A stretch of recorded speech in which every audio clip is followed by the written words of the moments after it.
This bulletin proudly brought to you in association with Alex Campbell's Menswear.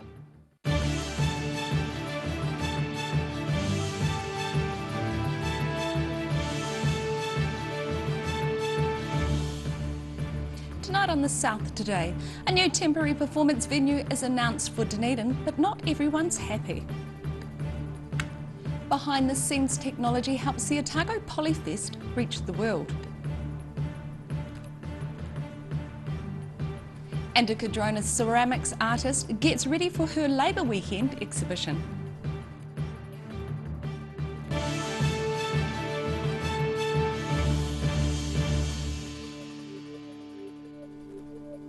Kia ora, tēnā koutou katoa, good evening, ko Melissa Barton aho. The Dunedin City Council is supporting a group of arts organisations to launch a pilot performing arts venue in the central city. The community gallery will move sideways as part of the project, which has been developed with the Fringe Arts Trust and Mana Whenua. But some in the arts community have questions. Shining a light on a new Dunedin arts venue. Located beside the Octagon, it's been described as a fit-for-purpose, affordable, small venue.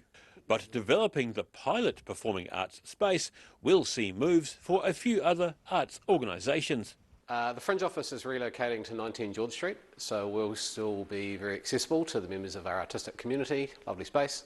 The Dunedin Community Gallery will be relocated into what was the Fringe office, 26 Princess Street, that'll be refurbished, and then the former Dunedin Community Gallery at 20 Princess Street will become Te Whare o Rukitia. The Fringe Arts Trust, Prospect Park Productions, Dunedin Arts Festival and Stage South are behind the collaboration. The project's also received just over $200,000 from the Ministry of Culture and Heritage. Fringe director Gareth McMillan says the group consulted widely across the arts community, but is welcoming further discussions.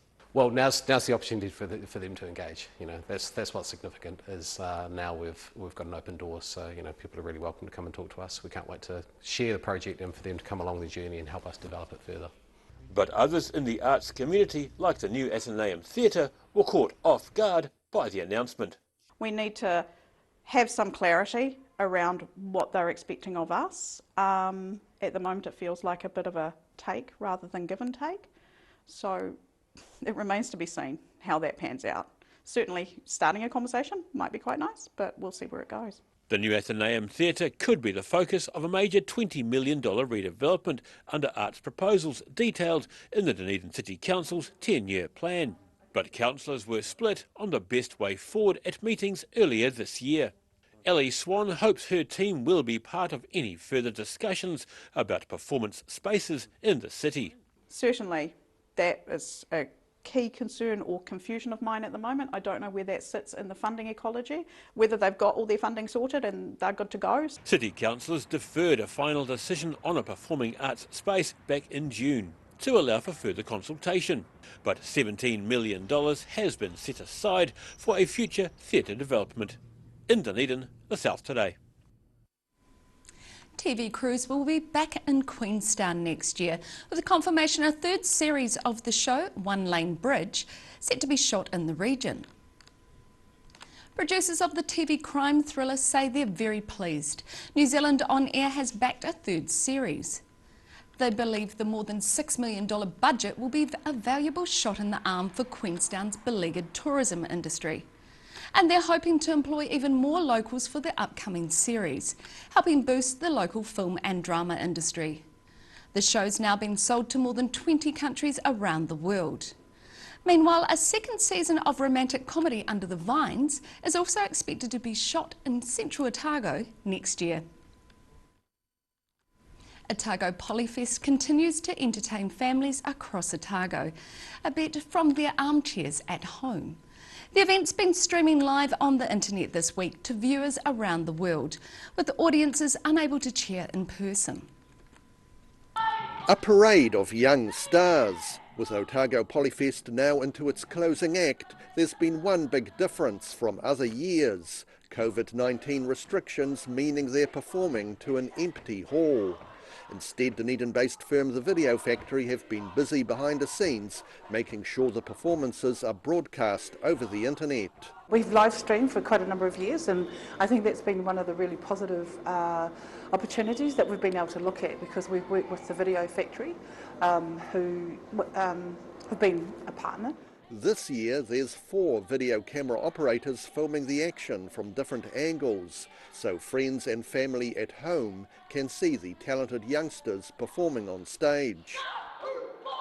And every effort is made to ensure the young performers feel like they're performing to the world. What's the difference here is that we then create the whole atmosphere, the environment, the logistics, working with all of the different groups to create this online, I guess, as we've all said, studio environment. The performances can be watched on the Otago Polyfest's Facebook site, with viewers across the world tuning in and liking what they see. We've got a great crew in place. We've got a fantastic plan to make sure that we are running the rules this year. But at the end of the day, it's about our young people coming in and celebrating culture. Otago Polyfest is set to feature high school performances tonight, with a Te Moana Anui a Kiwa concert tomorrow night. In Dunedin, the South Today. A Gore GP is challenging her professional body over its support of mandatory COVID-19 vaccinations for health and disability sector workers. Dr. Deborah Wilson is double vaccinated herself and encourages patients to have the COVID-19 vaccination. But she's personally opposed to the vaccination being mandatory for everybody, writing to the Royal New Zealand College of General Practitioners to back up her stance. Dr. Wilson believes making vaccinations compulsory undermines the principle of voluntary consent. A Cadrona-based ceramic artist is putting the finishing touches on her display for a Labour weekend art exhibition. Shannon Courtney only started making ceramics full-time 2 years ago, but was one of the 3 artists chosen to showcase her work at the show. At work in her Cadrona studio, ceramics artist Shannon Courtney is making a name for herself in the region, modelling some of her work on older pieces of pottery discovered in thrift shops. I find objects at second-hand stores and I cast them to make this range. Courtney grew up in Auckland and studied ceramics with various tutors both in and out of university. I learnt ceramics with Anthony Morris, who studied Morris and James in Matakana, and then I studied fine arts at Elam. After making the move south to Cadrona 2 years ago, she's now making pieces to sell directly to customers, as well as through a gallery in Queenstown. I moved down here and set up my own studio and with my kiln, and yeah, I've been working here ever since. Among her inspirations are rocks from the nearby Cadrona River, which she's incorporating into some of her artworks. And Courtney's also looking forward to showcasing her style as one of 3 guest artists at the Wanaka Art Labour Weekend exhibition. I've got 2 special collections that'll be for sale as a whole, and they've got shelves to go with them. The exhibition's open to the public this weekend at the Lake Wanaka Centre. In Cadrona, the South Today. Still to come on the South Today. We catch up with some Gore teenagers enjoying outdoor activities at a recent school holiday camp, and what iconic Dunedin music band now has an asteroid named after them. Find out after the break.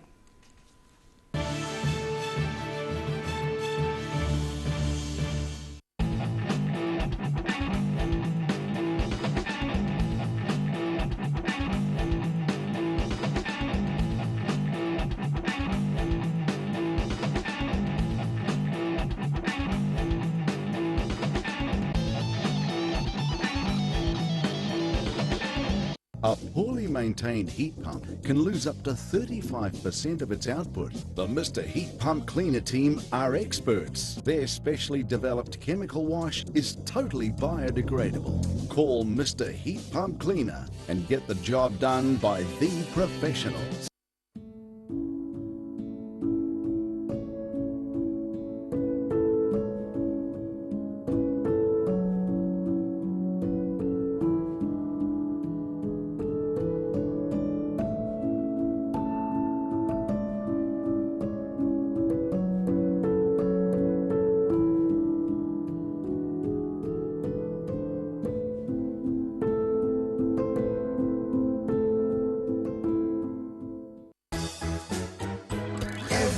reason every season we're proud to dress the region.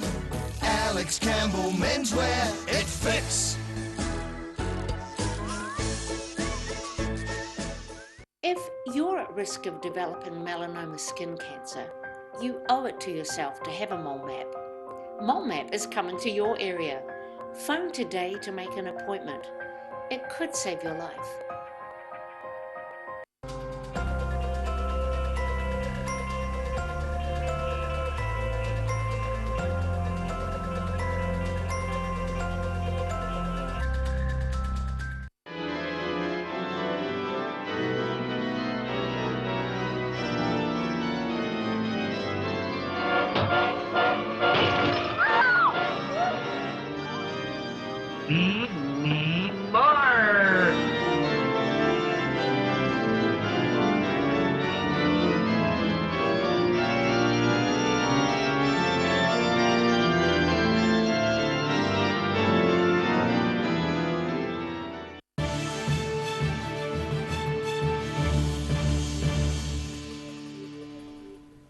Welcome back.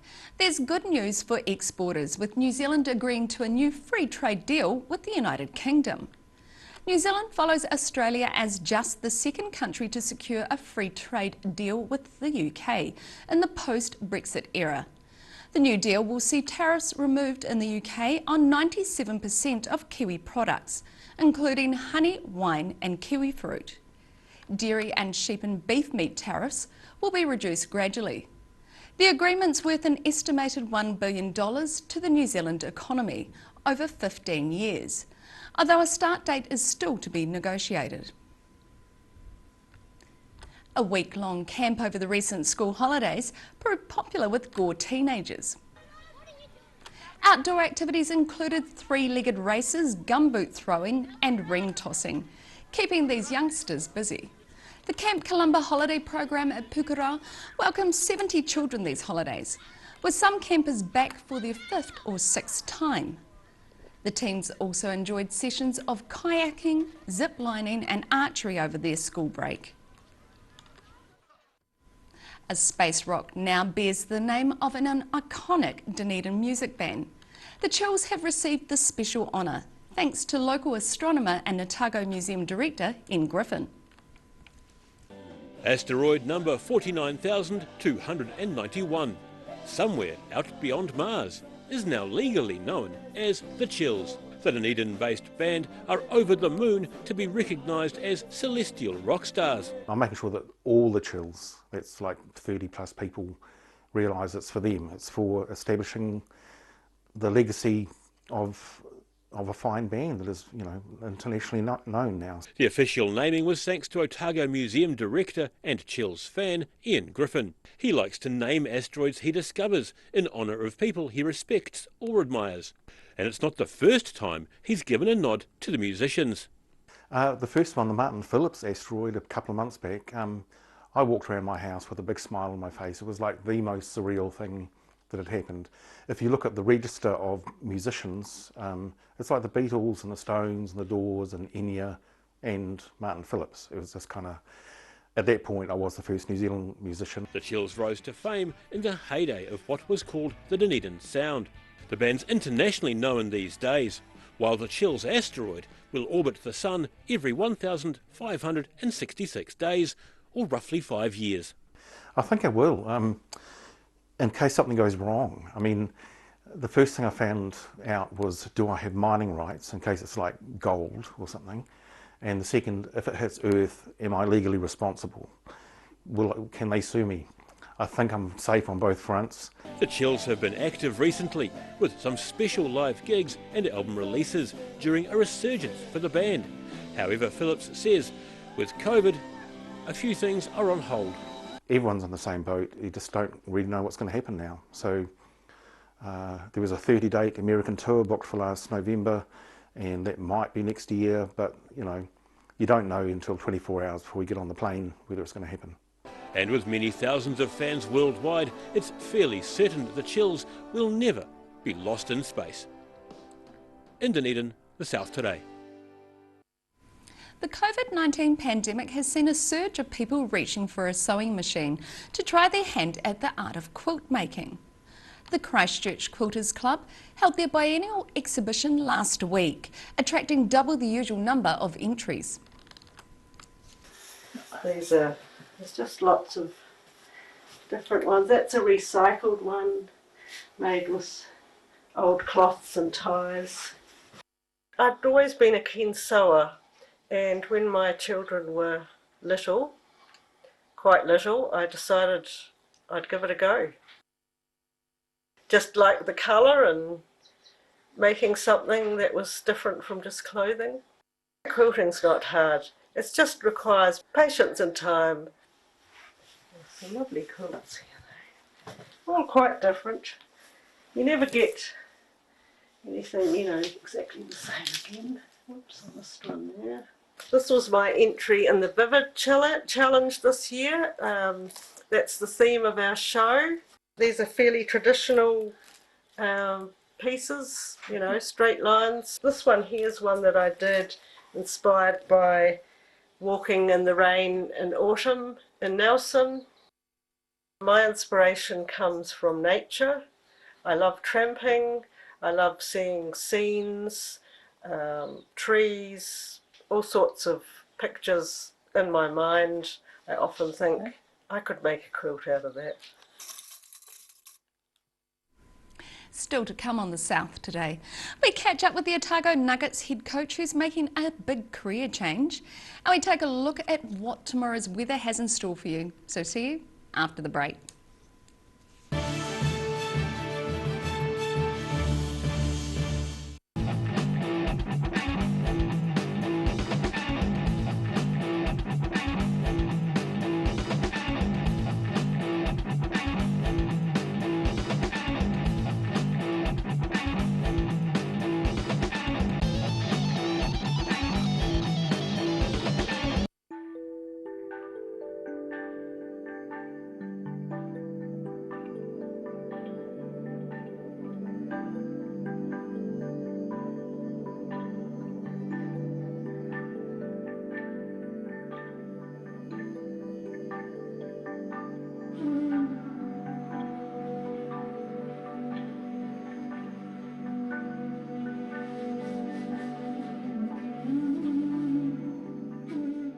MTF Finance can help you turn the key on your next vehicle with a loan made just for you. TCs and lending criteria apply.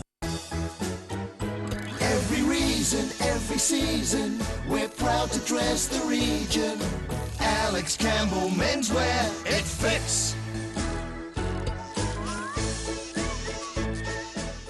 A poorly maintained heat pump can lose up to 35% of its output. The Mr. Heat Pump Cleaner team are experts. Their specially developed chemical wash is totally biodegradable. Call Mr. Heat Pump Cleaner and get the job done by the professionals. If you're at risk of developing melanoma skin cancer, you owe it to yourself to have a mole map.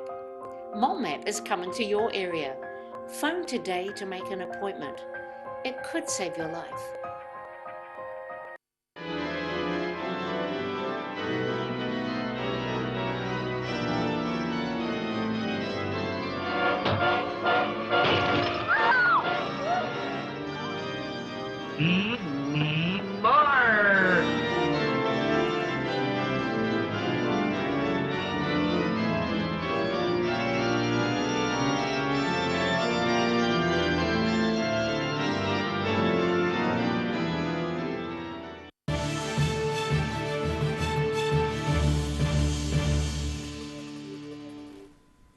Thanks for staying with us.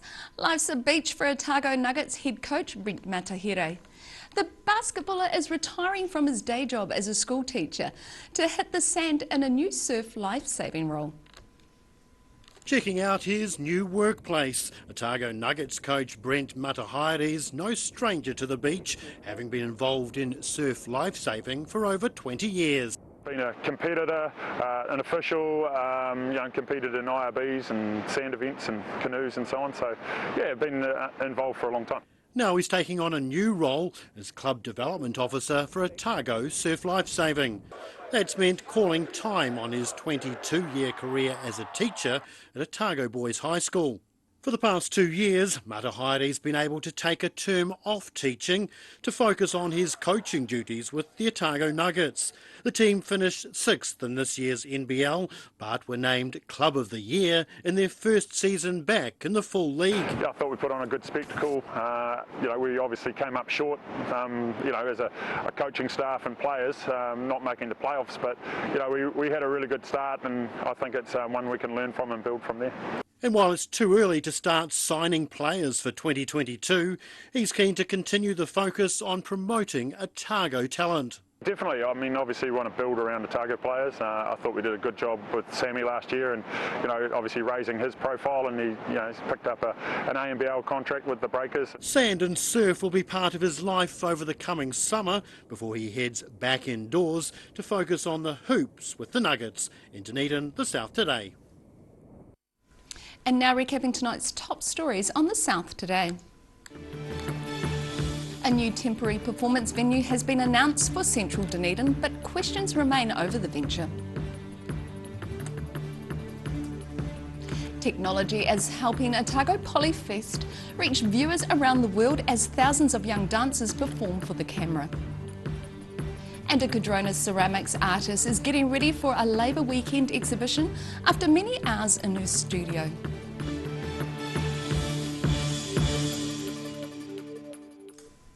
And now look at what's happening in tomorrow's ODT. Welcome, Editor Barry Stewart. How are you doing? Very good, Mel. How are you? I'm fine and dandy. Excellent. Now, getting on to the main topics of interest, exporters have welcomed the government's successful, in principle, free trade agreement with the UK, with one business leader saying it would restore New Zealand's trade status to levels not seen since Britain joined the EEC in 1973. They believe the deal will be worth $1 billion to New Zealand's GDP. So that's quite a significant breakthrough in the trade deals today. So that's good news. Not so good news, 102 COVID cases in Auckland/Waikato today, and that's the highest daily number since the pandemic began. So concerning numbers around that. It's also, hospital numbers are also at their highest point. 46 people are on a ward or in an ICU unit with COVID. So just give you an update there on the latest developments. And it's a worry. It is a worry, yeah, and we'll have more on that in the newspaper tomorrow. Dame Cindy Kuro has been sworn in as Governor General, and she used her speech to emphasise the importance of community and also the belief in the science behind the COVID-19 pandemic. Also, on a lighter note, of course, the Black Caps played a warm-up match last night, but we have our big summer of cricket preview in our sports lift out tomorrow, so have a look for that, for all the information about cricket you will want over the entire season, men's, women's and children. I'm sure there'll be many people looking forward to that in tomorrow's ODT. Thank you, Barry. And you can catch all of that in tomorrow's ODT. And now it's time for a look at the weather. Tonight's weather proudly brought to you by Mole Map. Looking at the situation, a northeasterly airflow over the region will bring chilly winds to the eastern coast. However, there should be mild temperatures inland for a few days. Looking at the northwest of the South Island, it's a fine spring day for both Westport and Greymouth. Greymouth a high of 20 degrees with a bit of cloud cover, Westport a high of 18 degrees with the occasional cloud. Moving to the northeast, the sunny weather continues for this region. Nelson will see a high of 18 degrees while Blenheim is lower with 15. Expect to see the occasional cloud in both areas. Moving down to Canterbury, slightly lower temperatures here but still mostly sunny with the occasional cloud and moderate winds. Kaikoura with a high of 14 degrees, Christchurch 15 and Ashburton 16 degrees.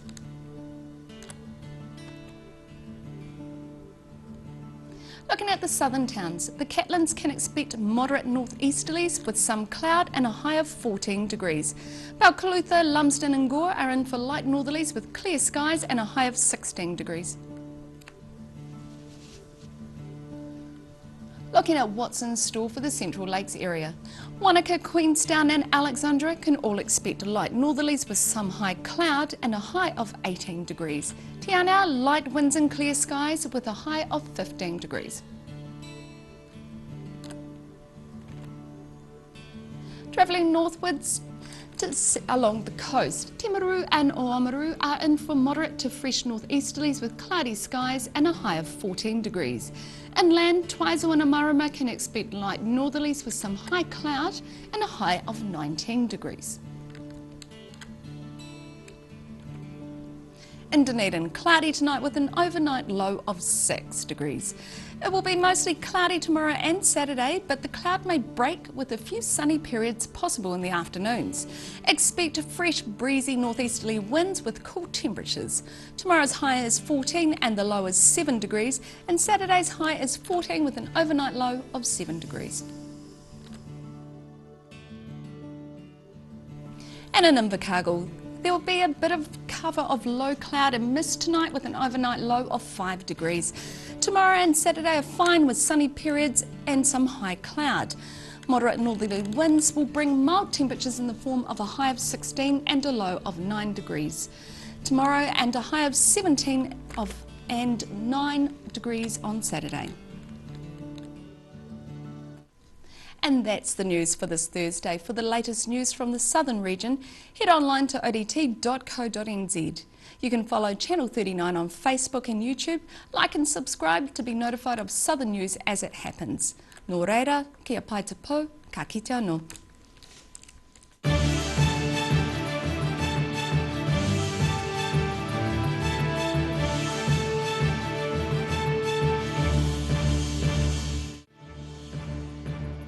This bulletin proudly brought to you in association with Alex Campbell's Menswear. Supporting local content so you can see more of New Zealand on air.